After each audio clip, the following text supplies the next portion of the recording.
Hello and welcome to the Overly Animated Podcast, where we take animation seriously. We talk everything animation here, including Steven Universe Future, which we'll be getting into right now. I'm Dylan Hysen, and today I'm joined by Michelle Anderer. Hello.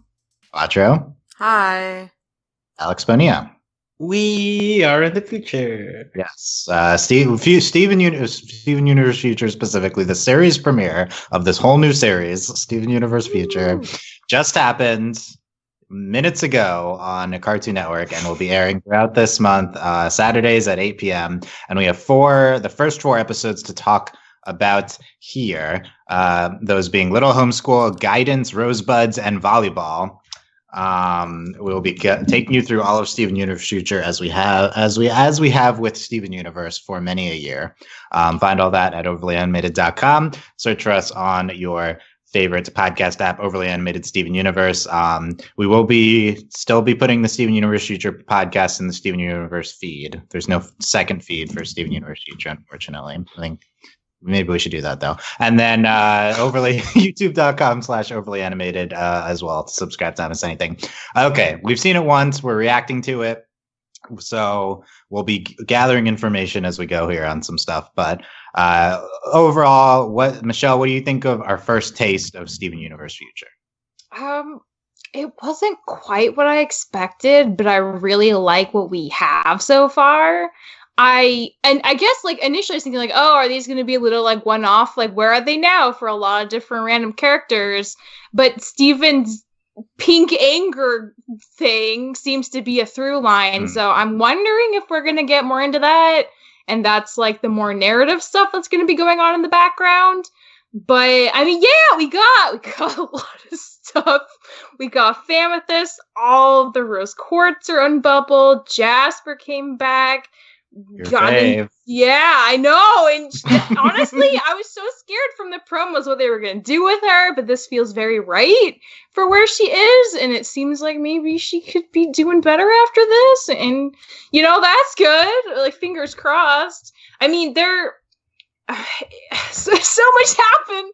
There are 4 episodes. I mean, all the Pearl stuff was really good. The fusion was amazing. But just like generally, I think like this was a very strong start. And I'm super excited for however many more episodes we have. I don't even know how many episodes we have airing. You don't month. Even know? Well, no. We know how many are airing this month. We know how many? Like 8? How many? Two per week for the rest of 10? Yeah, I believe it's 10 this month. 10 total, so awesome. 6 more. Yeah. Yeah, I mean, compared to how much we've already gotten into with these 4, if there are that many left, that's really exciting to me. So I'm super hyped. I think they're doing a great job so far.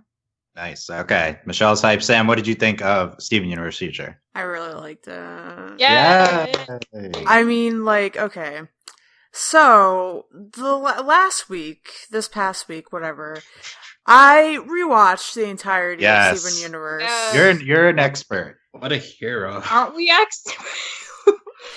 But I rewatched the entirety to like, just feel the feelings of it again and follow my heart and my dreams to where they were taking me. And I'm just rejuvenated. I'm revitalized in the Steven hype right now. Yeah. I really liked Steven Universe Future. I love the episodes that we got. It's like, I don't know. I just like seeing this domesticity. I can't say the word. The domestic side of things. Like, Amethyst doing like life coach stuff and school. And I love all that stuff. Like, this is what my dreams are made of, really, when it comes to anything in terms of things with the plot. So I'm all about it. I love these episodes. I cannot wait to see where we're gonna go. Wow. Okay, so this is Sam's ideal form of Steven Universe. Yes, just doing things. I think that's a hot take. We'll dive into that. Wow. Okay. Hot take for Dylan is what that means. Yeah, maybe you're right. Maybe for Steven Universe fans, that's not a hot take in general. Okay. Alex, you're very hyped for Steven Universe Future. What do you think of our first 4 episodes? I have fallen in love with the show again. It's beautiful. I'm happy to have it back.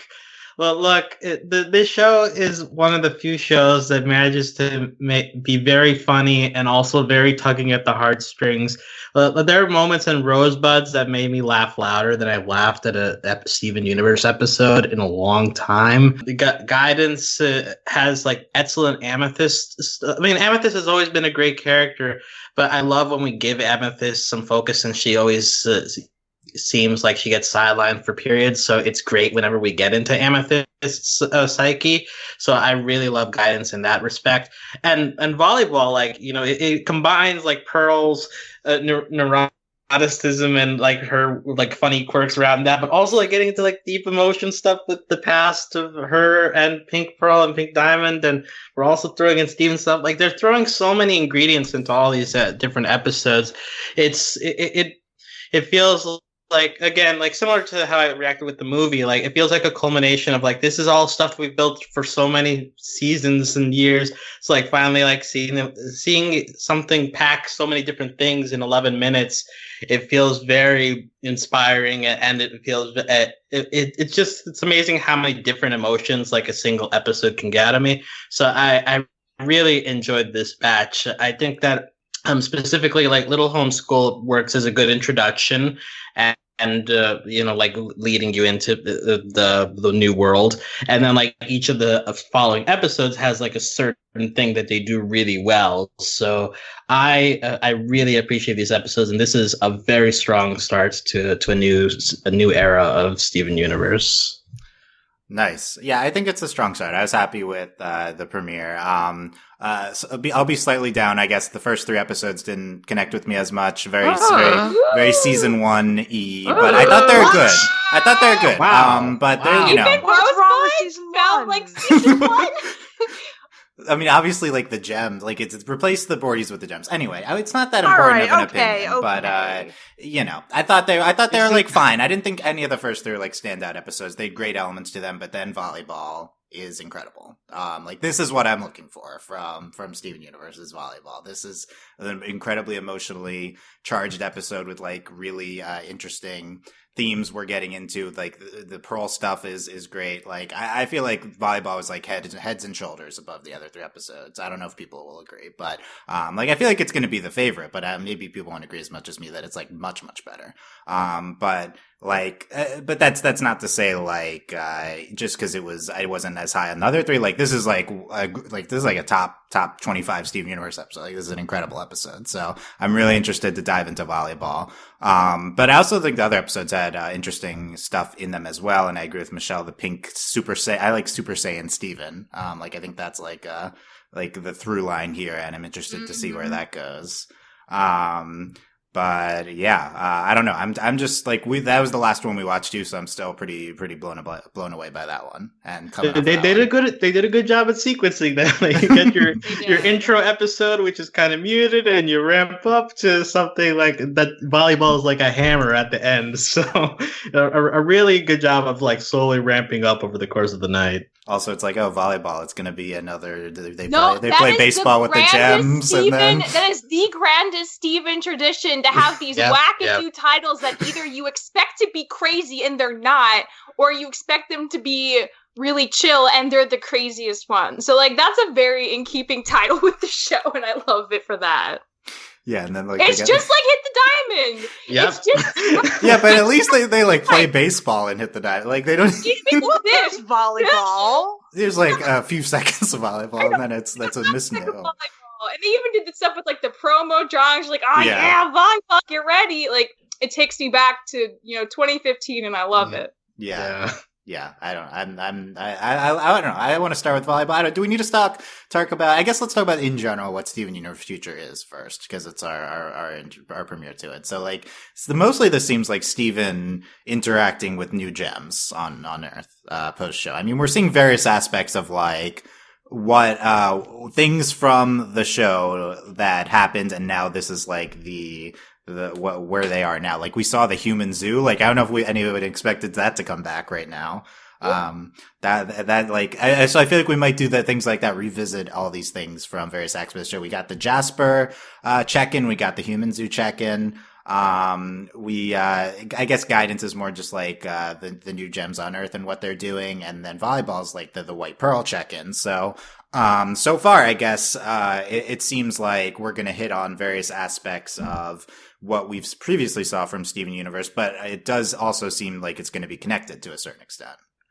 Yeah, I would say like it's find it interesting that all these instances of us meeting up with old gem friends is still connected to the fact that we're still diving into the Steven identity situation, because the main reason the zoo shows up is to show these rose quartzes to bring Steven back to his mom issues and like, oh, I need to move on. But volleyball obviously is like revealing, like even more dark secrets about Pink Diamond's past, and him like getting fed up with having to deal with these revelations, and like that instilling new feelings of anger towards him. And even the Jasper episode, like that also like ties into like Steven still feeling the need to act as a leader, a diamond, like the way a diamond would act toward their servants. And Jasper very clearly lays that out, like you're acting this way, and Steven comes to his choosing. But the fact is that somehow, even in this new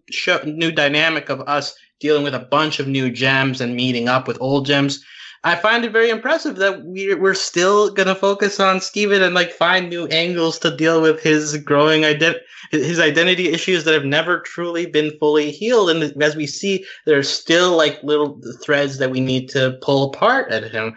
So I quite enjoy it. I'm very impressed with the fact that we're gonna somehow keep Steven in the midst, despite all the other new characters that we're gonna meet as well. Yeah, Alex, to be fair, the show is still called Steven Universe Future. Future. There's another word. But at the same time, like everyone, when we're talking about the show, it's like, oh, we're gonna like finally get all the gems together. We're gonna meet all the new gems, and so like because there's a part of your brain that's like, oh, well, maybe Steven gets pushed to the side a little bit if we have to deal with everything. But it seems like they found a through line here, and I'm very interested to see where that goes. Especially like, as you mentioned, like with the pink Steven power up. The pink anger, like that pops up in multiple episodes. So they're like including a through line here. This is making it clear that this isn't exactly a bunch of one-offs. Like there is some thread going on here. So that in itself is an interesting angle to look at.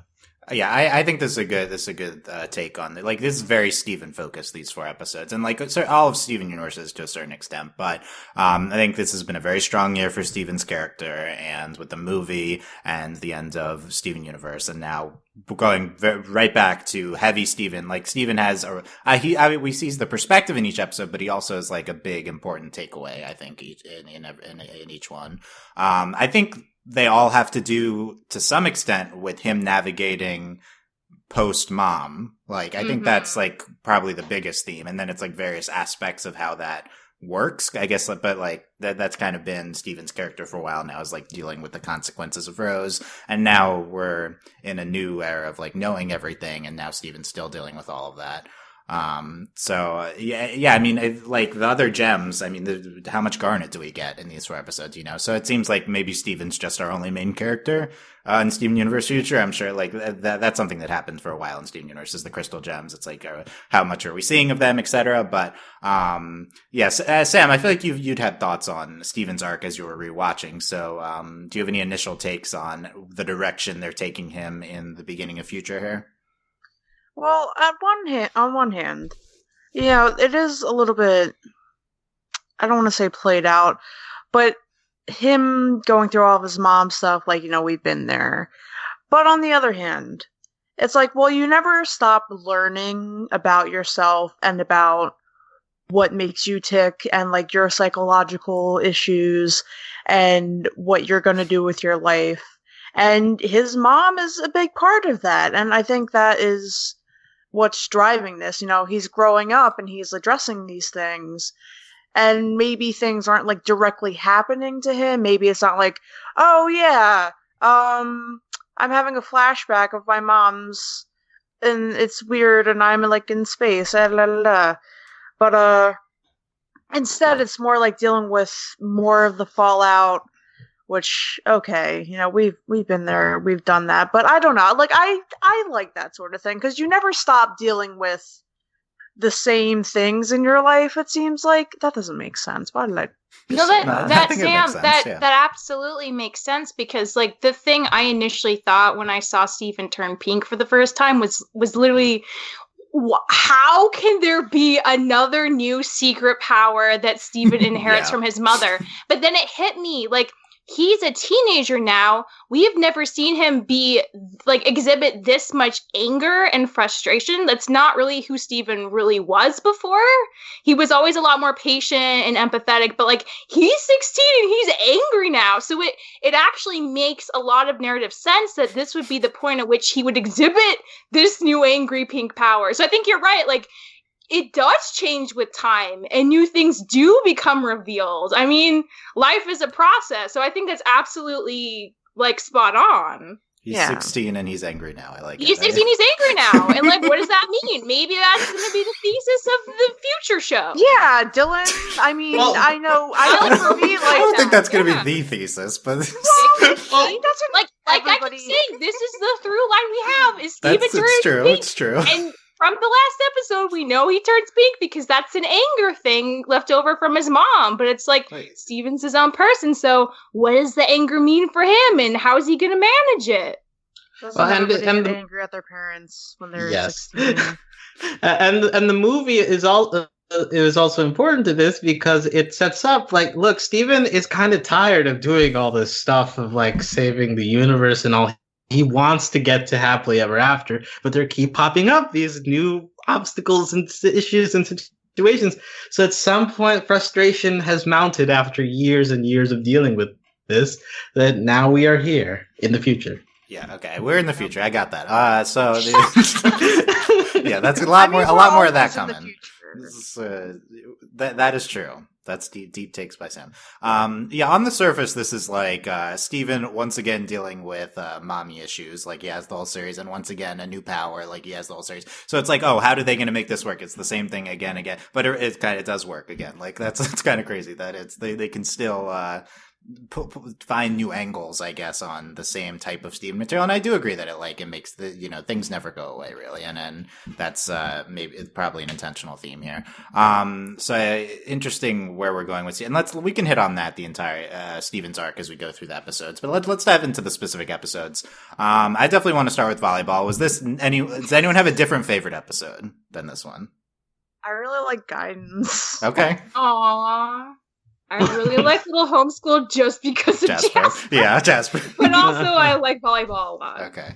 I mean, yeah, and we're one watch in, we can revisit. Dealing with White Pearl, aka Volleyball. White Pearl, Pink Pearl, Volleyball. Oh, I just realized, okay, so the title was extra sneaky this time. Because it also is her nickname. Yeah. Yes. It's not just the Courtses were playing volleyball for a sec. Yeah. I get it now. Thanks. Yeah. I don't. Is this name gonna stick? Okay, Sam. I don't know. It kind of has to though, right? Because like even in the show it comments, like it's gonna be hard to differentiate. Like in my notes, it's like Pink Pearl, our Pearl. Like it's at the top. It's gonna take a while. Yeah, I didn't know what to call them, and then yeah. Just call her Vol for short. It's much more. I like Vol. Easy. Yeah, Vol's cool. Okay, Vol. It's sticking already. I guess I was biased from the start in favor of this episode because when White Pearl comes in, I'm like, oh, this is like something I really want to see. I was excited by the human zoo too, and by Jasper to a certain extent, but like we knew Jasper was coming, so I was prepared for that. But it's like, oh yeah, White Pearl. I feel like this is one of the top things people are looking for to be addressed. Pearl drama. First of all, everyone loves pearls. Yeah. Yep. Second of all, we didn't hit on her at all. I think at the ending of the show. No, we didn't. She just like wakes up and she's like, "What's going on?" Yeah, that's like it. Yeah. We really should be rewatching The End to Change Your Mind, I guess, because we're kind of going from that. Yeah, I guess she's there. So Dr. Steven's healing people. With his magic spit, and one of the rubies, like I don't want the kissing one, the option, and then all right, okay. Why doesn't he just spit into like a spray bottle?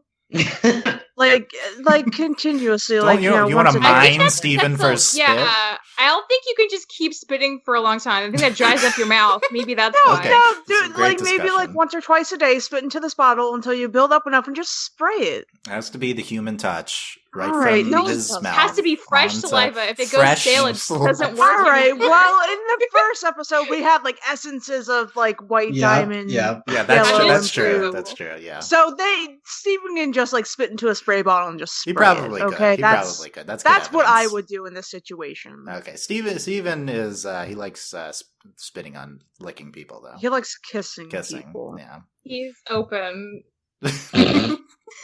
Okay, then White Pearl walks in and wants to heal her crack, and Steven's spit doesn't work, and so she doesn't remember anything from under White's control, which I think is interesting. But not much about that. Mostly dealing with when she was Pink's Pearl, and Pink Diamond cracked her, not White, and Steven, not happy about that. And they go to Pearl, who's refereeing the volleyball tournament with the Quartzes. And interesting to track what everyone's doing randomly throughout Steven Universe Future. I feel like they're doing a lot of random things so far.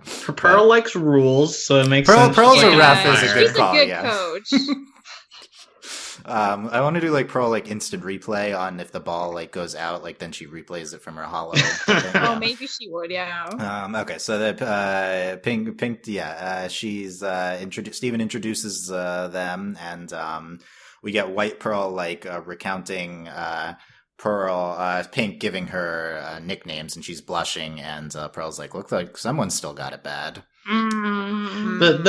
The dynamic between our Pearl and Pink Pearl in this episode is so interesting because like it begins here like around like kind of a amusement, like, oh, look at this young Pearl, like she doesn't know anything, and then later like it becomes sort of jealousy almost, like when they go into this corridor, and then it ends up like getting to an angry place. Like it like the relationship between these Pearls is constantly moving in this episode, which I find fascinating in terms of like finally seeing two characters that we've always wanted to meet, getting to meet, and like actually it being interesting to see them interact.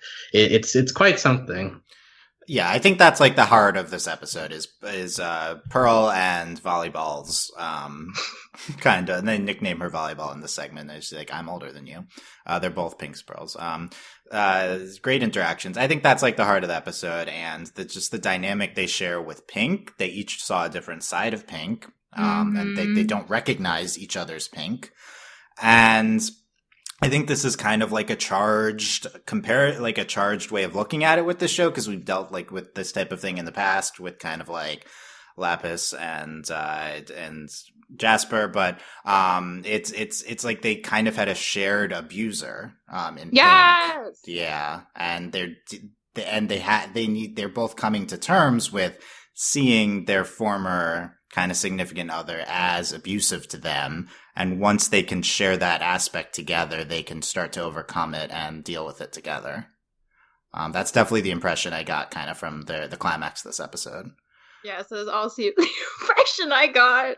I just find it so interesting that while they both at their hearts probably know that, Pink was not a great person, obviously. Like, we all know this.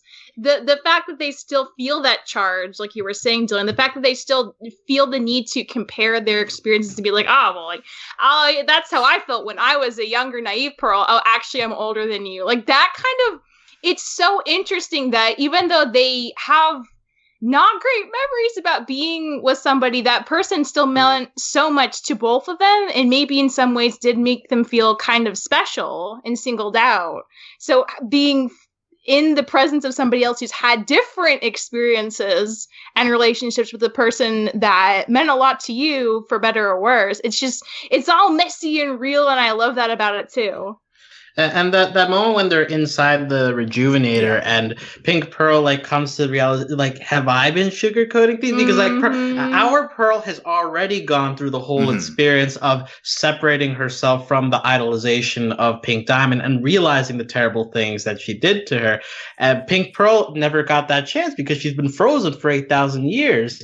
So having our Pearl help Pink Pearl come to the same realization is very moving. Yeah, it's exactly that dynamic. It's like our Pearl has already gone through like coming to terms with who Pink is, and then there's the Volleyball has not yet gone through that, and it's going through that in this episode. But even our Pearl at the end is like, I was still making excuses for her, and so it's like you're kind of never over that process of getting past the initial impression of this person. And they can help each other do that, and then they fuse, and that's kind of symbolic of that. And then at the end, they're holding hands, and kind of gorgeous shot at the end of Volleyball, and we don't see the other side of her face, I believe, in terms of whether she's healed yet. Yeah, yeah, I like that. Yeah, very kind of meaningful, artistic way to end the episode.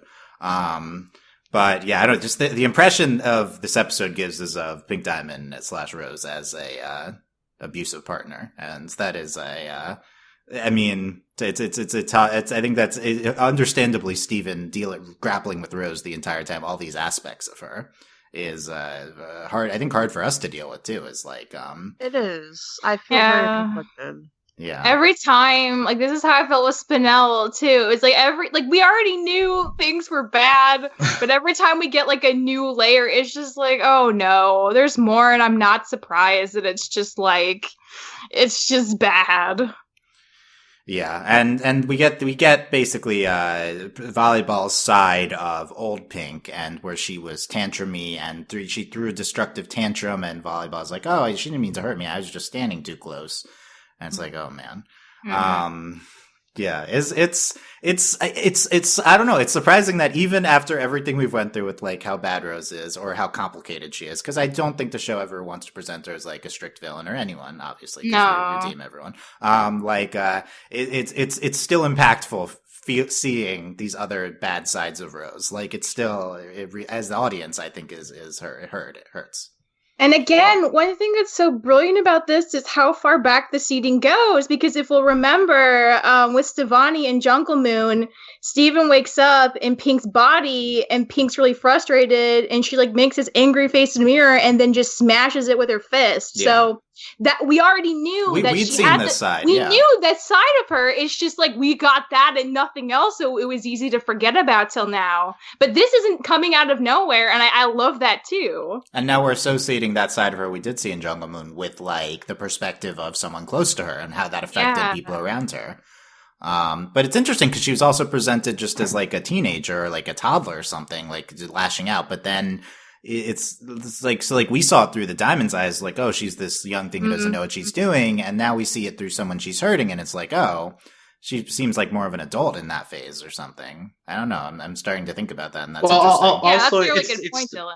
Well, it's a power dynamic as well, right? Because, again, we always have to forget, we can't forget that it's a Pearl who's made to serve and the Diamond who's in power. So Pearl would feel helpless there in terms, I mean, she like brushes it off like, oh, it was an accident. Like, I'm sure she didn't mean it. But because like that's the only way you're able to function in that kind of a dynamic without getting even more problems. And like, I do enjoy that, like here they make it very clear, like, hey, this is like a psychological abuse. Like they use the word psychological in here when explaining like the injury isn't going away even though your gem is perfect, but it's because like there's a psychological thing going on.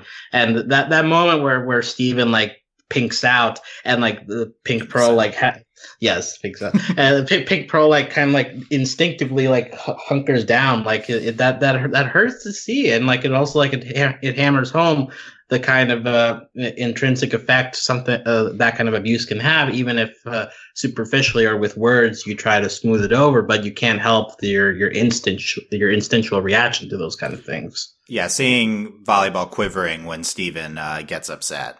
It speaks volumes. Yeah, that was a really powerful moment too. Yeah, and the power dynamics is a good call because we saw it through kind of the Diamond's eyes and like she was a kid to them. She was a kid to them, but now we're seeing someone who's subservient to her, and so yeah, and it's like, how does age factor into that? I don't know. It's complicated, but clearly she's in fault to a certain extent from this episode. Yes, I'm thinking about Greg and like I don't know, how do you reconcile and how do you, I guess, view who she was with Greg, like as a partner, and you know how much, I guess, better she was then with him than she was with either of her pearls, or either of the pearls, rather. Like, yeah, I don't know. I mean, yeah, it's a messy, right? Because that's part of what I think it was Fusion Pearl was saying, was that because like you get the earliest relationship with her first pearl, where she was really like had a lot of tantrums and was physically violent and could not keep her cool.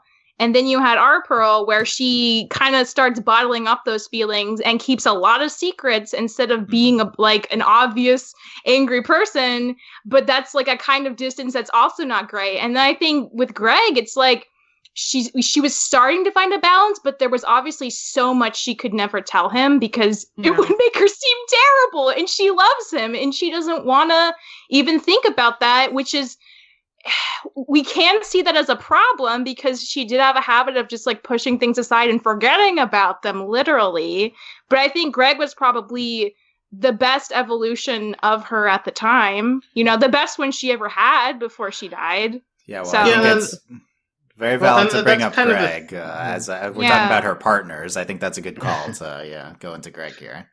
And that's kind of an important thing to point out here is that like our earliest views of Rose was the flashbacks of Greg, so we're seeing her at her latest in her development, and over the course of the show, we've been slowly getting flashbacks of Rose earlier and earlier and earlier in her life. So we're going backwards. So it's important to remember that her life actually began with like the most recent moments that we've seen, and eventually she is slowly overcoming those problems the problematic stuff that she did in the past, and trying to better herself to the point where she ends up being okay with Greg and like learning change is something that it can better me and stuff. And she still makes questionable decisions even in that late stage of her life. But comparing that form of Rose to the Pink Diamond that we are slowly learning about, it's definitely it's quite a change. But I think at the end, the pearls themselves like say, "Wow, like she was capable of more change than I expected." Yeah, that was part of the episode that I really appreciated because again, there is this very non-subtle, just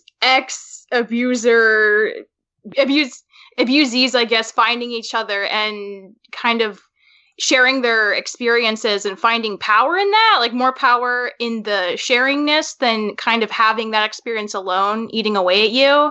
And the fact that the Fuse Pearl says, you know, like this was really helpful to us because we were able to talk about both sides of this person we knew.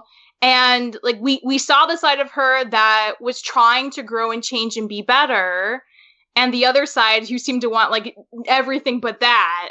So I think that's a really wonderful way to, again, which is something Steven Universe as a show just does so well, just finding these tangible ways to talk about really complicated things that a lot of people deal with in a way that feels like actual progress is being made, even though it's not trying to make it feel like simplistic and easy.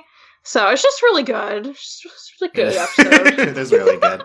I think it's worth questioning whether we saw all good sides of Rose with Greg, but I think it's worth wondering whether she did any abusive behavior with Greg as well, because she had abusive behavior with our Pearl. You know, she forcibly silenced her. I would classify that as that, and among other things potentially. So I don't know. Like, I think I would like to see a follow-up episode now that we're talking about this, with Greg talking with both Pearls and like and talking about their views of Rose and how they're all dealing with this now. That's a really good point, because that also reminds me of Mr. Greg, because the way for Pearl and Greg to finally become something like friends was to kind of admit that they both love this person, at that those experiences were different, but that remembrance of this shared partner is what kind of gives them something to experience together. And it's kind of, it's just like a third person. You're right. They should all three get together and be like, oh, let's do some Rose gossip. Like, what do you know? Remember the good and the bad of Rose, and have each other to support each other through her not being there anymore. Yeah. I would absolutely love to see that. Okay, yeah, I think we've talked. I think the other aspect we've talked a lot about, kind of Rose's. So how about like Pearl's volleyball's injury? which is like it can't be healed by the shell AI. I don't know. It's and so Steven's like it's a psychological injury. And I think that was pretty powerful too with Steven's not able to heal it with the spit, and they can't heal it there, and so the only way it's potentially healed, presented to us at the end, although we don't know, is through dealing with her past trauma. Yeah, I mean, I think it's like presented by the episode, but I think it's like a pretty powerful concept. Well, I think also like it's left ambiguous on purpose to let you know, like even if that injury is still there, but from their conversation, we at least know that she's come to a better understanding, and maybe it's not important at that time if the injury is still there, not as long as we know mentally if she's okay. Yeah, it's yeah, we know the cause is mental, so it's important. Just the important thing is that she's addressing that versus if the literal physical damage has gone away. Yes, Sarah says it was relatable to her. Someone told by doctors that her physical injury seems healed, so continued problems are emotional and can't do anything to help me. It's like someone who's like goes to a doctor and they can't help you, and it's like, oh, and so I feel like that's what they're presenting in the episode, and it's like a pretty, I think it's like a pretty good thing for the show to dive into. It feels like the type of theme that the show should have gotten into before, and I think it's very effective here. Maybe I was also thinking of like phantom limb type of psychological stuff, getting into with Pearl. I'd love to follow up on this too. Like I think this episode got into a lot with this, but I'd love to see even more. Like what is the injury gone? Does it matter to volleyball? How's she dealing with it now? So I feel like it doesn't matter. At least not right now, because that gets into the whole when volleyball is asking Pearl, like, how did you get through this?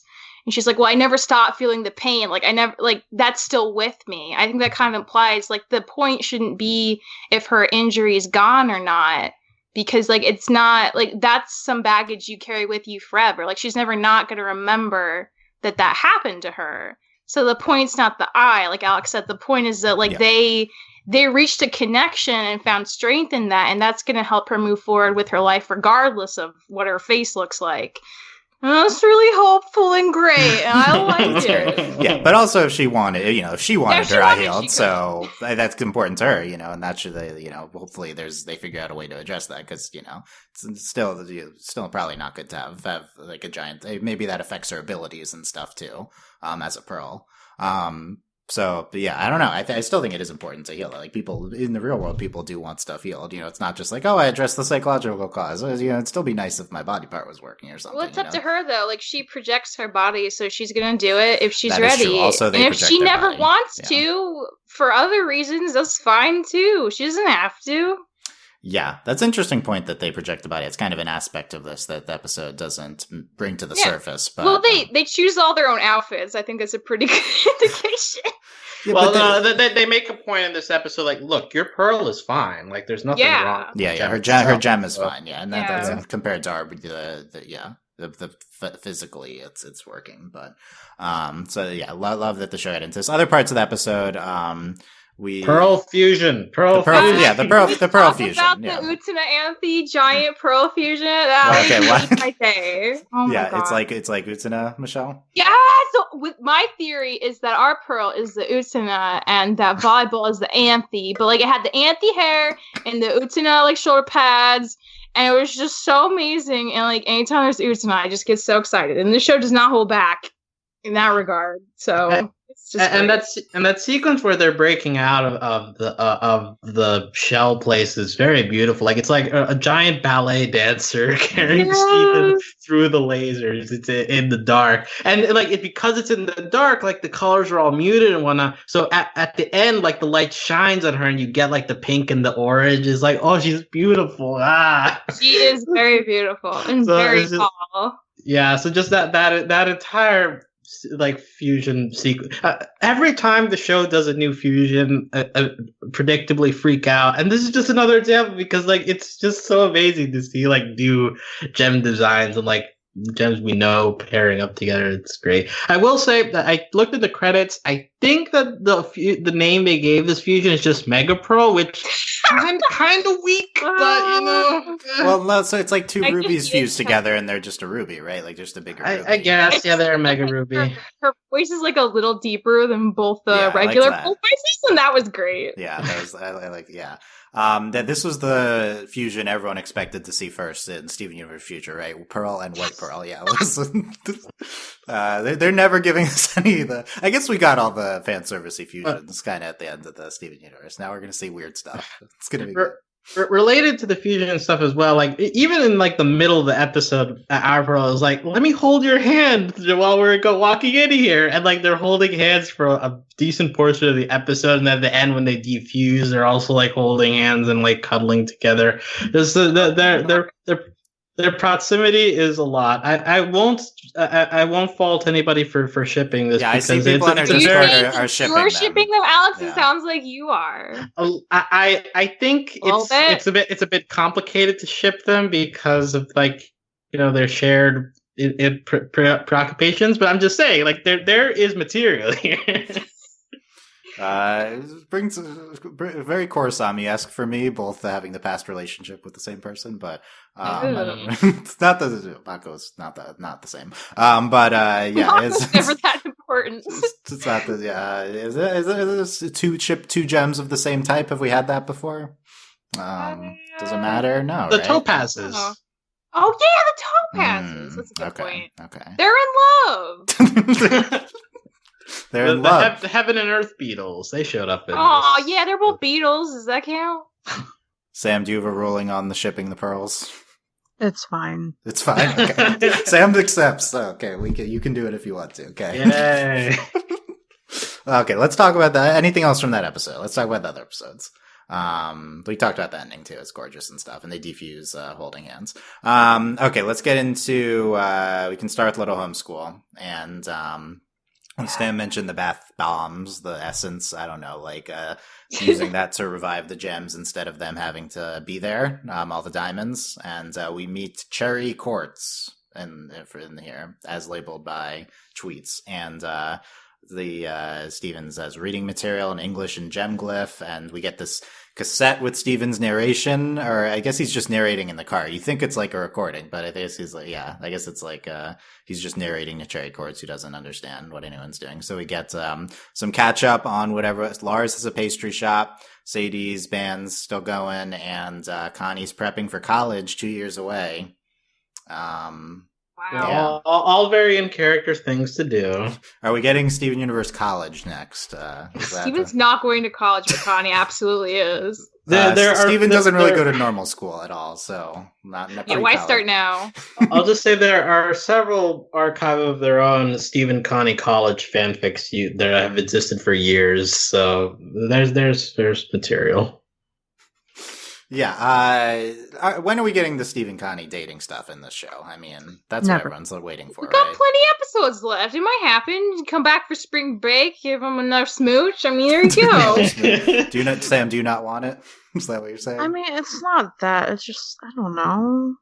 They're busy. Yeah, Connie's busy. She doesn't need this. Yeah. They don't need to be boyfriend girlfriend right now. They can just be happy doing whatever they want to do. This is the future. It's time for love, Sam. It's the future. Oh my god, they're teenagers. Calm down. That's the perfect time. Dylan, like, how grown up is a 16-year-old really? Like, honestly, Steven is the equivalent of like he's like 50 or something. Also, I don't know. Like, okay, give them like, you know what? If they date now, they might break up and never be together in the future. So is that what you really want?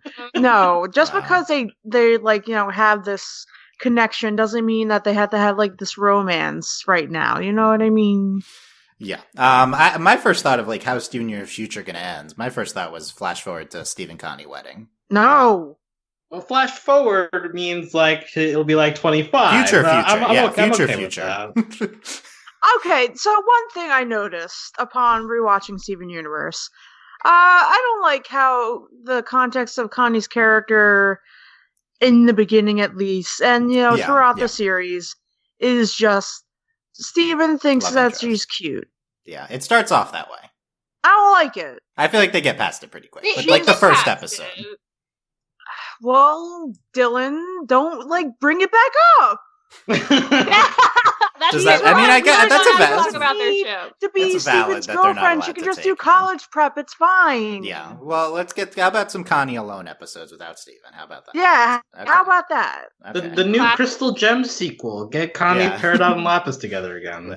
Yeah. A lot of people are shipping the Steven Connie, so I feel like. Well, obviously, they've been. I mean, Steven shipped them the second he saw Connie in episode 5. Okay.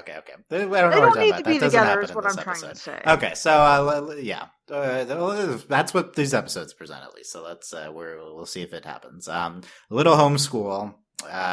All the Crystal Gems teaching stuff. Pearl's teaching human technology. She has a call with Hollow Pearl. Finally call Mystery Girl. I want to know. Yeah, since when is Pearl an expert on calling people? She didn't. Numbers with Gem. She doesn't have to run. She lives forever. She's got time. She just forgets humans don't have as much time as her. Pearl, since now you're picking up the phone, Pearl? Come on. In a single pale rose, she was already texting, so she's been known. Maybe she's been hooking up the whole time, and we just haven't seen it on the screen. Yeah, that's possible. Maybe it's her extracurricular activity after her new job. This fake phone call couldn't have been Pearl pulls out a random name from her Rolodex and calls a mystery girl, right? Like that. Honestly, that's what I thought it was when we first saw the unknown from the phone. But yeah. When's the Mystery Girl Steven Universe feature episode, Sam? When's that? Yeah. Sam's gonna write a campaign for it. When is it? I mean, it's hard. I mean, they're not gonna make one, especially. Watch them make one next episode. I don't know. I think the show's gone strong on the. We're getting into a lot of random time. I think the show's gone strong on the Pearl Amethyst recently, so I'm surprised. I'm a little surprised we haven't gotten into any of that yet. Well, we'll see. But by the way, in this montage, only Garnet appearance of the night.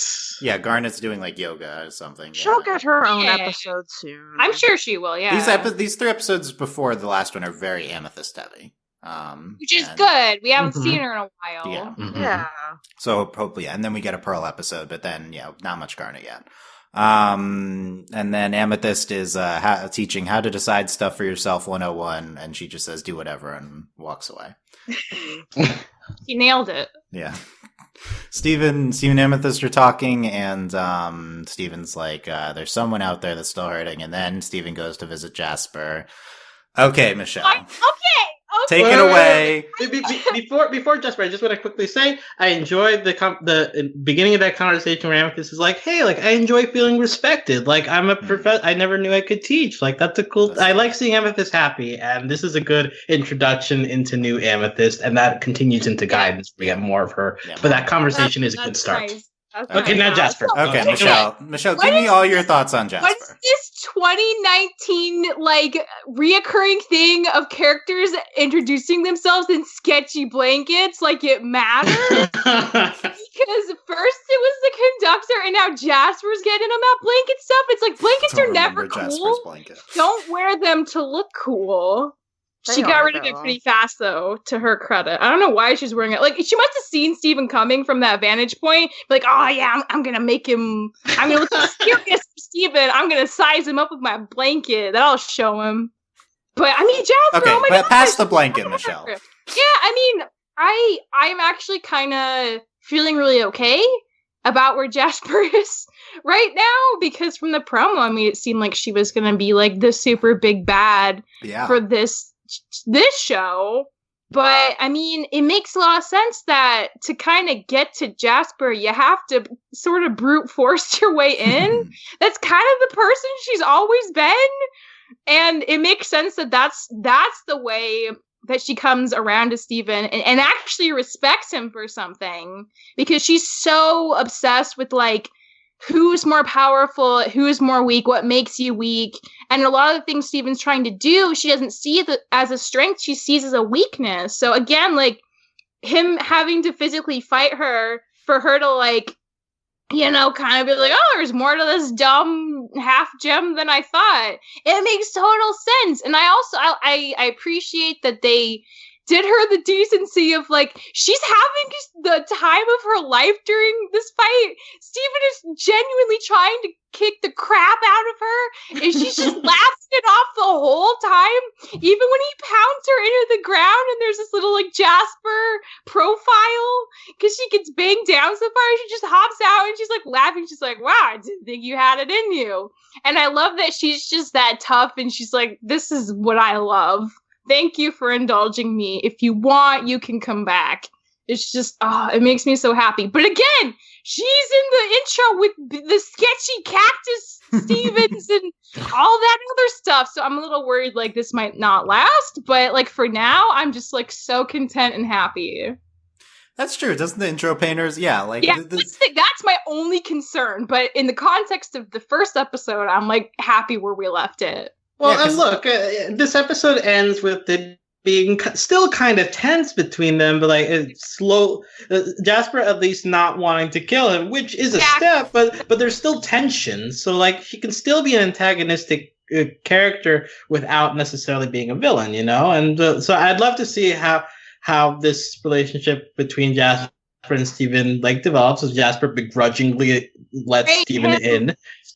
Steven, I want to see montages of Jasper being like, "No, move your arm here, you'll punch better. Oh, your stance is wrong," in her like gruff Jasper way. Like, can you imagine? It'll be so good. Yeah, and they leave pretty like is maybe maybe you can come back to Steve sometime, and Jasper's like, do what you want. So like this is not villain Jasper at the end. This is like cordial Jasper. Yes. Yeah. And before she just wanted to kill him. This feels like huge ground. Like, we're talking about Jasper. This isn't like Peridot, you know? Like, Jasper wanted to kill him for so long and was so devastated about Pink Diamond and been finding out it was all a lie. And, like, he comes to her. She just doesn't want to talk to him. By the end of it, being like, "You can come back if you want." That's so huge for Jasper.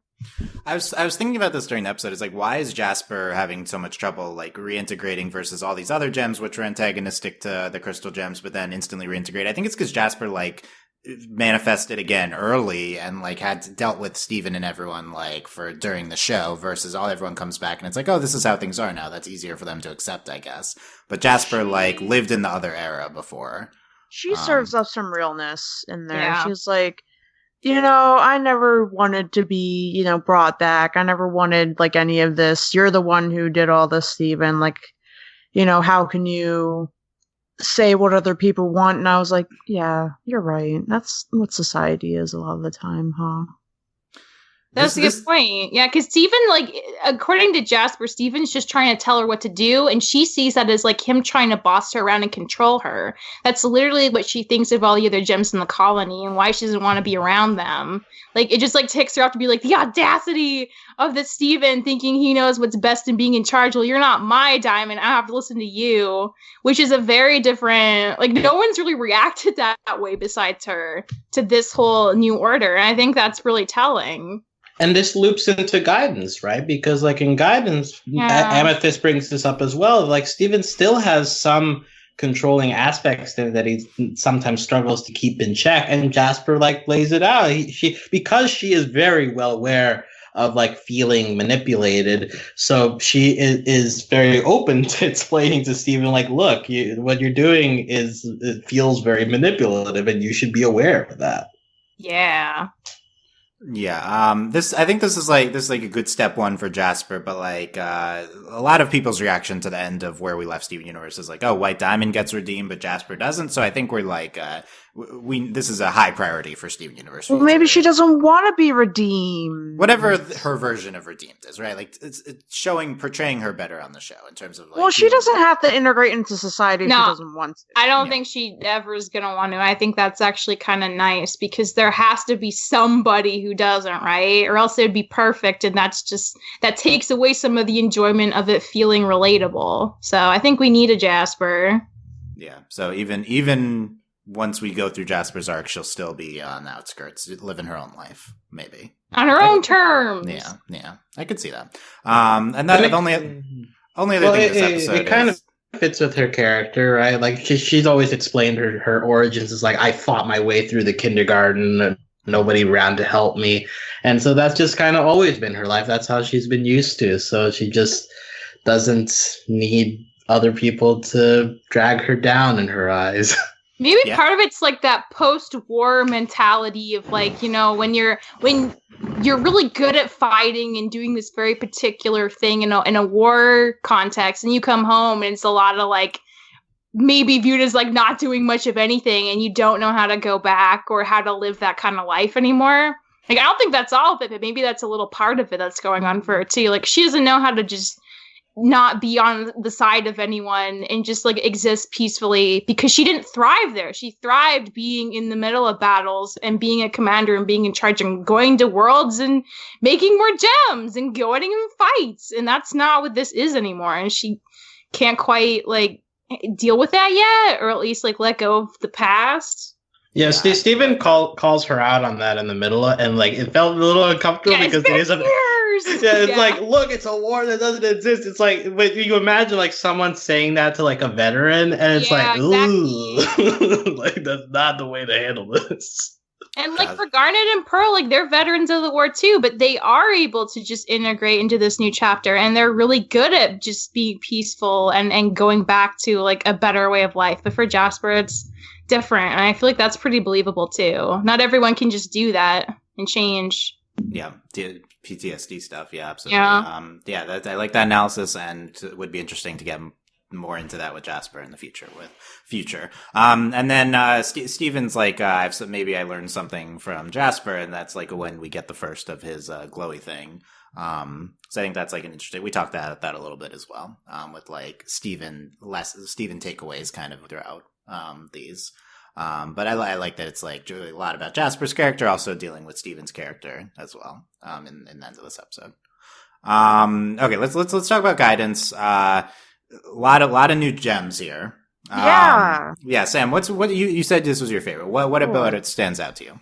I just like seeing all the gems doing things.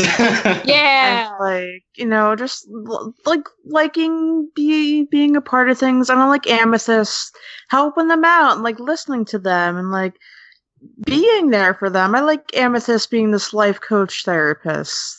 But then Steven comes and he's like, no, you guys should be doing different things that you don't want to do, and that you're gonna like harm people for because you're not experienced in doing these things and you're nervous and you're anxious about it. And Amethyst is like, bro, I got this. So that's what I liked about it. I like that sort of like, they're just doing things. A lot of cool gems interacting with the Beach City, and then also the Amethyst character stuff. Right? Well, okay. Here's so are they getting paid human Earth money? Maybe the colony's free. Like all the new buildings are just free. They don't have to rent them or anything in exchange for work. No unpaid internships. Come on, guys. Like, pay the gems. Pay the gems. 2020, pay the gems. What would you pay them in? I'm not sure. I guess Earth dollars count. Like, where exactly do they live? Because I know, like, little homeworld, but like, do they have apartments? Is it like Futurama, like with all the robots? They just live in closets. Do they do that? I don't know. Where do they all live? Where do they hang out? Do they have beds? They don't sleep, so they wouldn't. Yeah, they don't eat either. How much room do they need? Do they? Rose Quartz is try sleeping. Do they pay for electricity? Do they siphon it? Like, there's so many questions I have that are never going to get answered. I think that's what Reddit's for, though, Sam. Don't worry. Everyone's asking. Don't tell Sam to Reddit. This is a very Sam line of inquiry. Yeah, no, that presumably little homeschool is in Little Homeworld, and then we didn't really see the specifics though of Little Homeworld like in these episodes. Yeah, and that's never gonna get answered. And I'm just, I think we could see like episodes left. Someone could be like, "Hey, come to my closet, like for the night, and we'll find out." Also, again, this probably would be a reason to rewatch the movie, because in the movie we do get signs of like them building Little Homeworld, and I recall like seeing houses in the background, so I think they were building some form of like housing complexes. Not yet, but gems maybe they were building so gems could move into them. Maybe do they gems have little homes? Do they have maybe plants? I think they have apartments. That's my guess. do they have roommates? Maybe that'd be cool. That'd be like a sitcom parody episode with two random gems getting paired together. Well, like this in this episode, like the Snowflake Obsidian and Larimar working together at that ice cream thing. Maybe they live together. I don't know. Yeah. And how about two of them living together, and it's like, oh, what's a romantic partnership? And then them trying to navigate this new view of relationships. Let's just do the whole show about the new gems in Little Homeworld. How about that? That'd be good. Do they kiss? Yeah, they learn what kissing is. Okay. Well, I imagine that gems don't really need to know what kissing is. They have to be taught. Who's teaching the kissing class? I'm sure they've seen people smooching around Beach City. I'm sure a lot of them know by now. And they've been spreading the word like wildfire. I think if we're writing the fanfic, Peridot has to teach the kissing class and demonstrate it. She'll use Lapis. Yeah, exactly. It's like, I've learned all about kissing with Lapis. Yeah, okay. No, you guys. No, Garnet defuses Ruby and Sapphire teach the lesson. Garnet's not like a one-trick pony. She needs a really good reason to defuse. Lapis and Peridot are right there. They can do it already. What's the point of Steven Universe Future if not to do these fanfics things? Like, I guess the point is to get into very emotional things and continue characters. Through like mom stuff. Right, like, we need more mom stuff. Look, there's a lot of mom stuff. Let's just drop the mom stuff and do Lapidot fanfics. I mean, that's my pitch here. Okay. The Steven Amethyst thing where Amethyst gives them jobs. Amethyst is the gem. She's giving them all, what are they? She's a coordinator. I don't know what they call her, but, advisor and like, and Steven's like, they're just doing what they did on Homeworld. I want to mix it up. And then at the end, Amethyst is, I asked them what they wanted to do. This is what they want to do. I finally figured out what I want to do, says Amethyst, helping other gems figure out for themselves what I figured out. Which I think is like that does feel really perfect for Amethyst. Yeah, feels character. Good. Yeah. I do Amethyst is the guidance counselor. You get where Steven's coming from because like all we're ever told about Homeworld hierarchy is that gems are created for one purpose and they can't be anything else. It's like one of the biggest reasons that like the rebellion happened. And so like I get on the surface, he's like, oh no, we can't just tell them what to do. That's just the same thing. They can be whatever they want. So mix it up. But, like, the thing he didn't realize is, like, it's different if you choose what you want to do on your own terms and someone's just making you do it. And that's exactly what Amethyst did. So they figured it out. But I like that Steven just, like, it wasn't like, Steven, what are you doing? It's like, oh, I mean, I can see why he would immediately. Yeah, I think we're on Steven's side for, like, I mean, at least you understand what he's doing. Because I think there's a real, like, I don't know, I think all of us, maybe, or at least me, like, you see someone who's not like you, who's doing something a certain way. And you want to be like, it's better to do it this way, but actually the way they're doing it is valid because that's just how they want to do it. That's what they want to do, yeah. That's what they wanted. I think it's a lot of our instincts is to try to help someone improve, but sometimes people just want to do what they want to do. And I think that is like an important lesson that feels very real to me, is like, let people live their lives. Yeah, because they know what they want better than you. Because, like, it's the thing, like, all Steven's coordination made everything a disaster, and everyone was terrible at the job he made them do. And they were doing fine before, so it's not like, yeah, it wasn't like, oh, I'll help you be better. It's like, oh, they already were better. You just made it worse. I think Steven could, like, say, hey, let me teach you this new skill, and then you can figure out if that's something you want to do. Like, Steven could offer help. That'd be good halfway. Yeah, but Steven is like saying, no, instead of doing this, do this. And that's not right. Yeah. But by the way, Amethyst is like such a cool sister because she knows that Steven is doing the wrong thing, but instead of like immediately being like, hey, like, why are you butting in for? She just kind of like goes off to the side. She's like in the arcade, just like waiting for Steven to show up. Like, I know this is gonna go wrong. I know you're gonna come back to me. Steven Universe Future now. Yeah, we've been through this. And so, like, and then she, like, hears Steven out, she accepts the apology, and then, like, later on, they have, like, a good talk with each other, and, like, Amethyst talks about, hey, like, what do you want to do with your life? It's just, their relationship is one of the, like, amazing things about this show, like, seeing that develop into, like, a true brother-sister relationship that it feels very, very wholesome and very aspirational. I wish I had a relationship like that. Amethyst is so mature. Yeah, it's pretty amazing. Just like I'm Sam, you watched all of it again. Like this Amethyst must be so different from first season, right? Yeah, but it's still like the same. Like I think, how do I explain this? Like her personality is still the same. Like she's still the same person, but she's grown, which is basically what you just said. So never mind. She still has her Amethyst quirks and stuff, and She's way more secure and comfortable in herself, and she knows like who she is, and she's like at peace with that, and she wasn't before.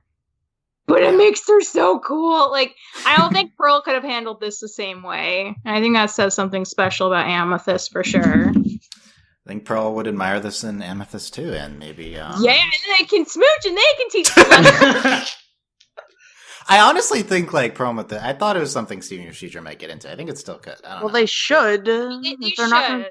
That's how I feel. Because I feel like the show, like I don't know, we've talked about this. I think the movie was heavy on the Prometheus, and I think we're going. They held hands. Yeah, they did. They spun around, and they're thinking about being independent together. And like, if that's not a perfect, like functioning relationship, I don't know what is. Pearl and Volleyball held hands too. Just saying. Wow, competing Pearl ships. How dare Alex with the competing Pearl? Pearl just likes holding people's hands. Okay. Alex, how about this? They can form a new giant poly worm grandma of Pearls and Amethyst, and I would support that. Yeah, super. At heart, it's still Prometheus, sort of.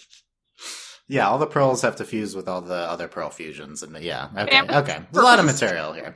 So that's the high level of the episode. Specifics, though, we get the new gems. We get Big Spite in the beginning, that's cutting the pizza. We get the rubies are bodyguards. Quartzes are helping at Funland. Love the screams.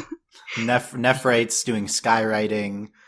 We get the 2 new ice gems. Alex said their names, and one of them's Ian. Is that right? And, the Snowflake Obsidian. Yeah, and is that it? I think that's all the gems.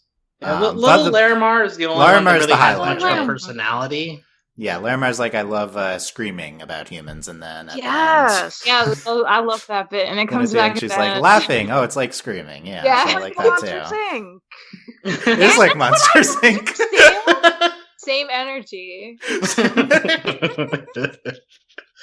Yeah, I think that's Larimar's a highlight. I feel like we'll see her again. Oh my god, Onion was in this episode. I know, Dylan, are you so excited about the Onion cameo at the end? The Onion gag, though, was great because everyone forgot about him, which is what he deserves. So. No, he'll be fine. Steven understands. Onion is impermeable. Yeah, the Onion was on the roller coaster that went into the ocean, and then Steven's like, yeah, he's fine. That's me with Onion. Like, yeah, you're fine, Onion. Just shake it off. Yeah, he's so cute. I love Onion. Whenever I see Onion, I just think about Dylan now. It's great.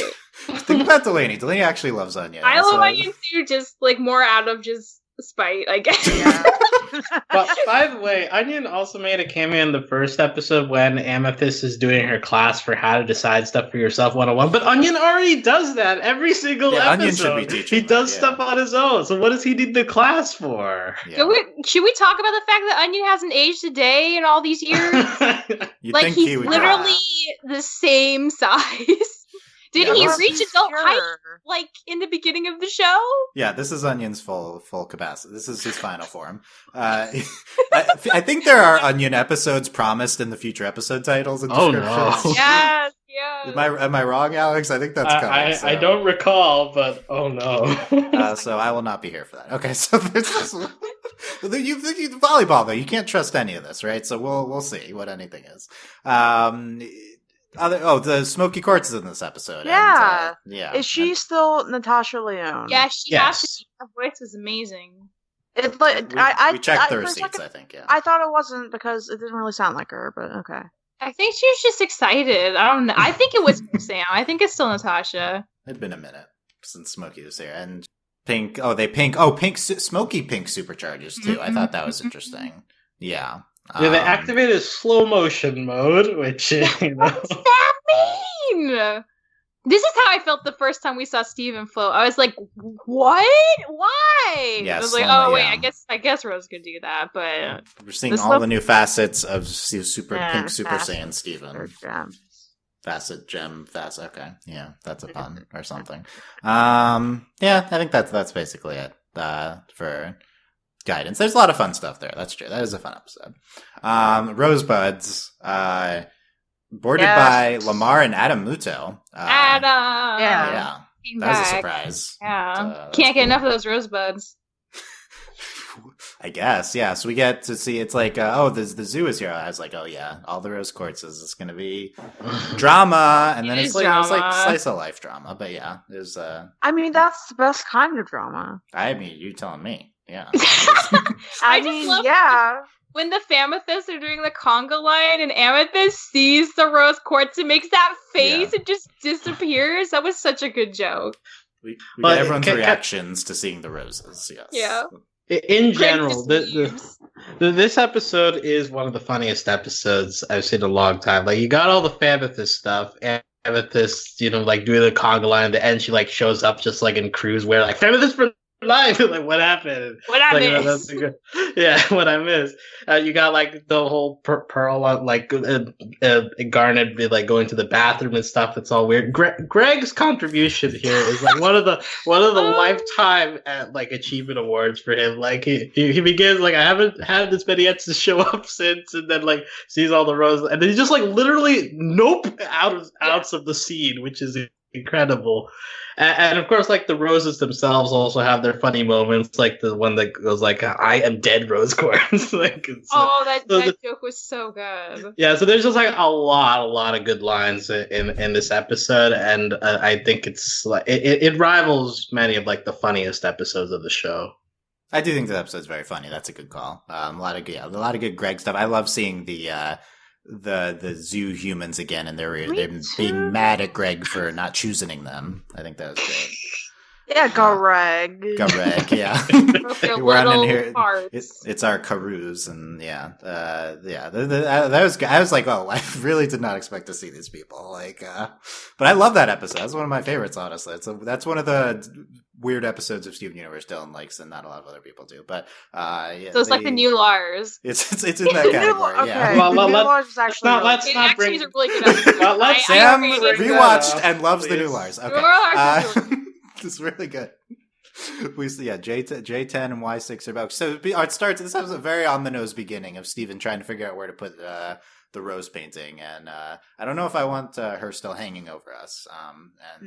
So in the rest of episodes about that, and the Amethyst and the Amethyst. That was good to see that again. I'm surprised the Amethyst are still with the human zoo. Can they go somewhere else? They looked after them so long. I think they still feel kind of connected to them.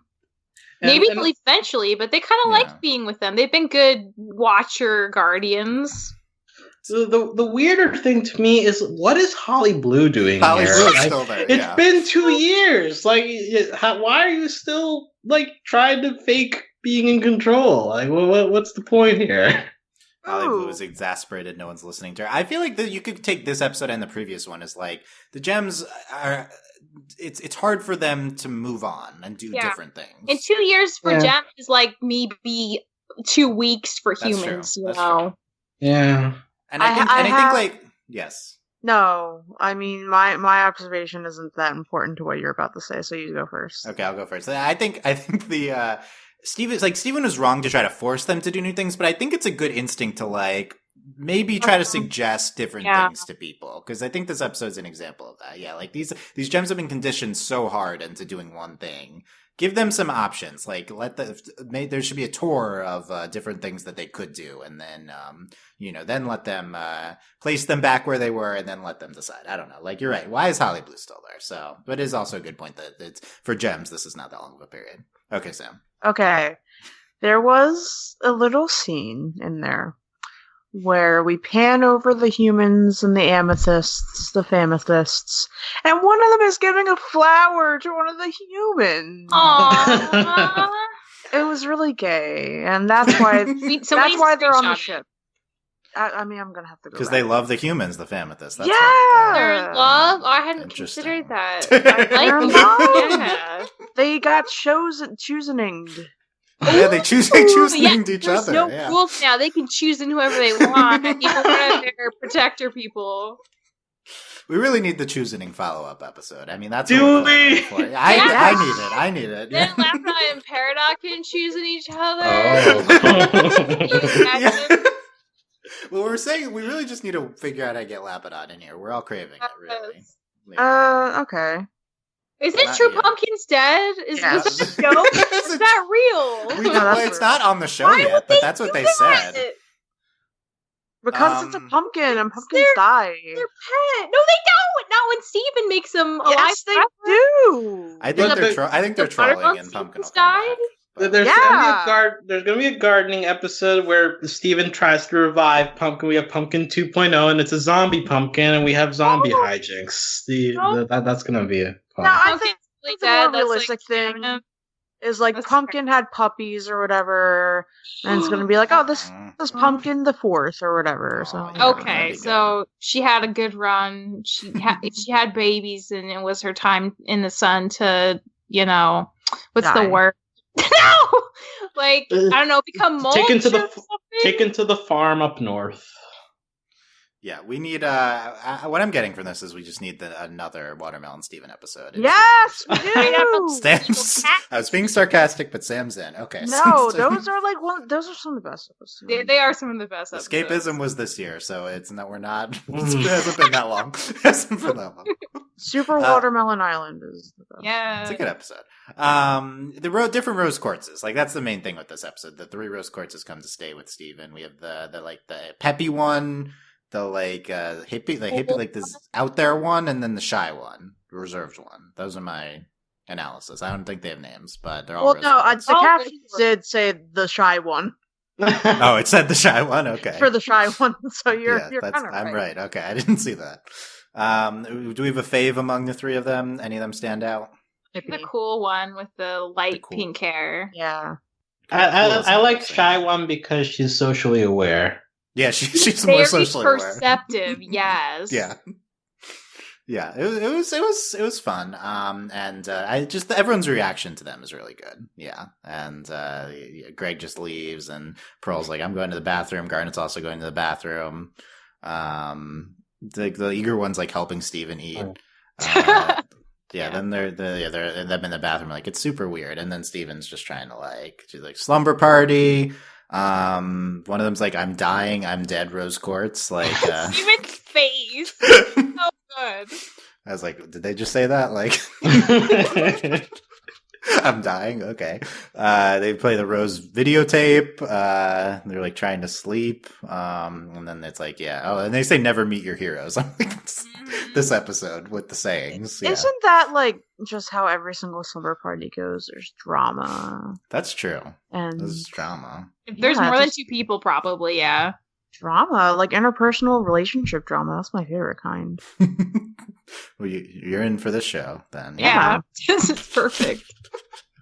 Then Steven's row with them says they look like mom, and they were also pretending that everything's normal, and they're like, Rose created us, and they bond over that. They're like siblings, they're all related to each other, but they don't want to live there, and then they leave. Yeah. I have a question. Okay. So the Quiet Rose Quartz, the spitting image of Pink Diamond, is it possible that after Pink Diamond made her, she's like, okay, I gotta pretend to be one of y'all. It's you! Yeah, Like, that's isn't what I that thought. Isn't that sneaky and bad though? To just like impersonate a whole other gem? Because now this is happening because she looks exactly like her. It's pretty interesting. What's the timeline on when she made, did she make them before she became Rose? Well, of course, because she had to Yeah. go down to the colony to decide to save it. So they were already there. That's true. Yeah, I mean, she was like Rose before, like she went all in on, like she was sometimes Rose though. Yeah. Yeah. She always looks like that particular rose quartz, and I wonder. She like, did look very similar. I like that theory. Yeah. Makes me a little sad. It's like, oh no. That's what I thought it was. Yeah, yeah. I didn't think of that, but now that you say it, I think it's interesting. Yeah, like she picked one of them. Like that's interesting. Yeah. Yeah, I want to be that one. Okay, no consequences here. This is fine. Hey, yeah. Okay. Yeah, a lot of, and then this episode, like, obviously very dealing with Rose into next episode as well. And, at the end, Steven decides to put the painting in Lion's Mane. So kind of like out of sight. And that being said, it's next to the open chest, which I guess we could briefly mention the fact that we haven't. I don't think we're ever going to find out, and I'm really upset about it. I know it doesn't matter, but it was a locked chest, and that had to mean something. Why would they lock it if there was just pictures inside or something? No, I think we're definitely getting into that. It's already open. So they definitely opened it, but like we can we'll mention it or we'll get a flashback or something. You're right. Like the show, it feels like something the show would do to just be like, yeah, we dealt with that. It's like one last Easter egg we never get. But I feel you don't do Steven Universe Future and not say what's in the open chest. I don't know, Dylan. Maybe you do. And also, again, this is a thing that was from the movie, right? I remember when people reacted to the theater to that. Oh my God. So if they're seeding it in multiple episodes, I think it's on purpose to be like, right? We've seen the open chest multiple times. Yeah. I want to believe that, but we'll see. I guess we'll see. Yeah, well, and it might. It could be nothing. It could be like a small thing, and they just offhand mention it, and everyone just freaks out. It's like, really, it was just nothing. It was that. Why would she lock it if it's nothing? I keep saying. I mean, it's a chest. She didn't just put it in a corner. She put it in a locked chest. It was Rose's love confession for Pearl or something. Maybe it was just like socks. like ugly socks that Greg got her for Christmas, and she's like, "Oh, thanks." And she'd go into line and put them in a locked chest every year. Every bad Christmas present that Greg ever got for her. I'm sure you went through a lot of them trying to figure out what she liked. That's true. Okay, that's a good fic too. So what? Really, these Student News Future pods are just going to be us writing fics. Maybe we should. Yeah. It's collective fic. Okay. We're just really creative people. Yeah. Who have a lot of ideas that will never come to be. Don't say that, Sam. Some of them will. Within canon. Some of them will. Maybe. But we can use our powers of creativity and our friendship to make new stories. I've proposed that before, a podcast where we just write a fic. Like, I think Ladybug's the most likely for that, but yeah, it's I don't watch Ladybug. That's no fun for me. Well, that's the most ficky show. Steven, we could, if there's a break in Steven Universe Future, maybe that's an off-season.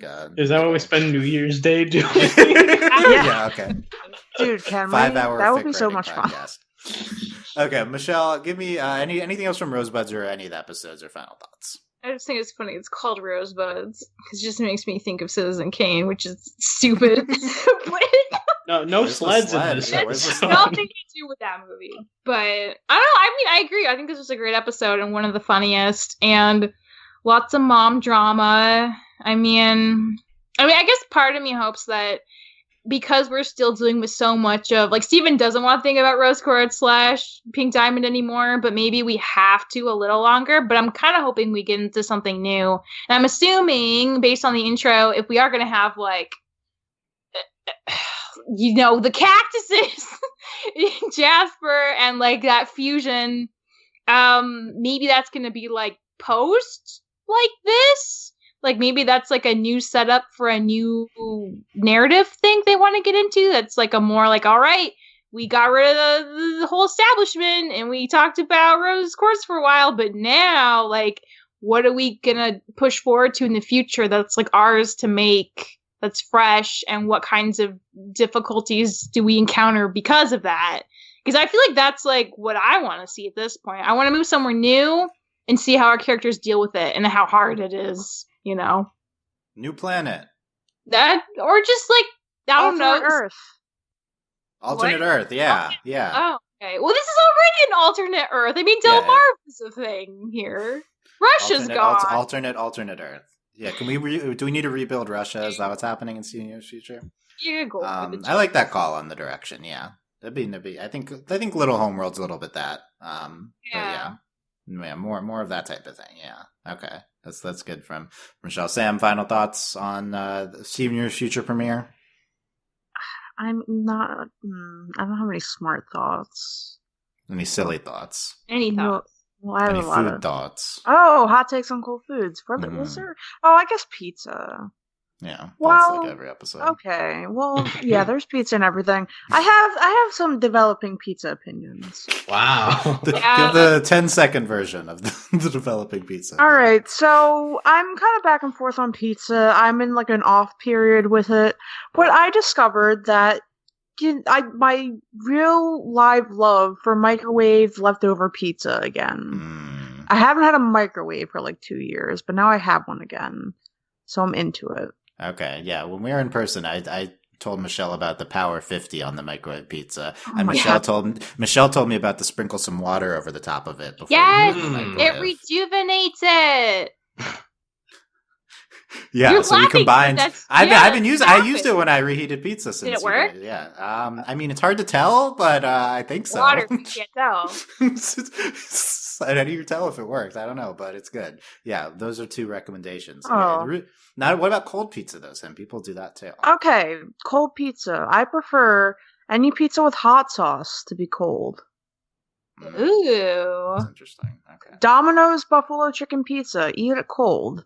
I feel like that's out. It's hot. Nice. You're wasting your time. It's literally a hot take on a cold food. Literally, yeah, that's true. There you go. That's perfect. Okay, we got there. We got there on the hot take on cold food. But yeah, I like the episodes. They were good. Good. Okay, I can't wait to see more and learn more and spend more time in the future. Which is always happening. Yeah, here we are in the future. Alex, final thoughts. Yeah, great episodes. We shouted out Adam Muto earlier. There's a lot of new storyboarders in this batch. I also want to give a shout out to Maya Peterson, who's been a revisionist for a while, Etienne Guignard, Mish Kumar. Lots of people that I followed on Twitter for a while. It's like, oh, I'm working on Steven Universe like 2 years ago. It's like, oh, finally. Yeah. Like I get to see their names. So that's always nice to see. And I enjoy a lot of, after talking through it, I figured that there's actually like a lot of family stuff going on here between like the brother sister relationship between Amethyst and Steven, as well as him coming to terms with like the Rose Quartz as kind of being his siblings in a way. So just seeing how the Gem family continues to expand makes my heart grow. Pearl and Volleyball, they're now family in a sense too, their shared experience.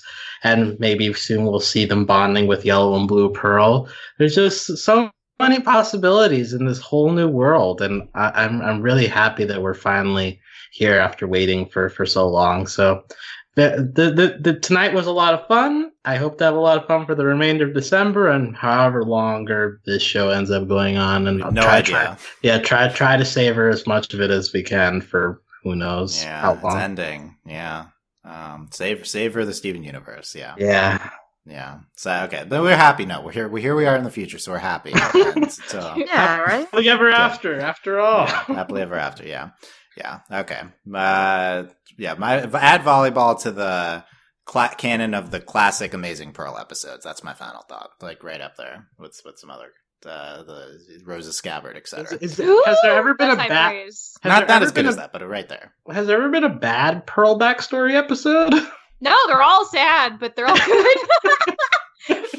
Yeah, that's why it should be Pearl's the main character of Steven Universe Future. I mean, she kind of is the runner-up after Steven in a lot of ways. Yes, Amethyst was second, I think, in these episodes. But in these episodes, yeah. Yeah, we'll see. We'll see about next week. Very excited to talk more Steven Universe Future. I will be gone the rest of December, and Alex will be taking you through. Oh no! Next week's episode is Bluebird and a very special episode. Have fun. Wait, it's literally called that? You're leaving with a very special episode. I'm not prepared. Maybe that's the Onion episode because it's Onion, so it is special. A very special Onion episode. We did 20 of those. It's very special. I don't want to think about the special things we could be doing with Onion, please. Isn't every episode of Steven Universe a very special episode? Like no, shut up. Lessons, learns, etc. Is somebody gonna overdose on caffeine pills? I'm scared. Yeah, okay, so there will be back, Christine. Let us know what you thought of the Steven Universe Future episodes, overlyanimated.com, youtube.com/overlyanimated. Talk about it with us on our Discord at overlyanimated.com/Discord. Support us via Patreon at patreon.com/overlyanimated. If you become a patron, you can vote in our end of year OVAs award, where Steven Universe will surely be a factor in almost every category. Thanks to our current patrons, especially our patron of the podcast, Sam, aka Suitcase Sam. I think that's the Sam. Oh, no, I don't like I think that. it's you. Thank you, Sam. Sam, what do you think of Suitcase Sam on your rewatch? The very important character, Suitcase Sam. I didn't really notice him that much. Oh, no. He appears on Need screen, the bigger right? Suitcase It's to a stand background. out. It's a background He was barely character. there. I mean, he was Yeah. there, but like I didn't like. Okay, I was Where's like, Suitcase oh, yeah. Sam in Steven Universe Future? What's he up to? It's important. He's been promoted to like what's better than a suitcase? A roller bag. Okay. Roller bag Okay. Sam. A And thanks as satchel. always to our patron executive producers Ryan, Steve, Alex, Beatrice, Hugh, Michael, and Needle. Check out see regular Steven Universe coverage. Also check out our Ruby and Rick and Morty coverage. That's also regular in December. Thanks for listening, guys. We will see you next time. Bye. Bye. Bye.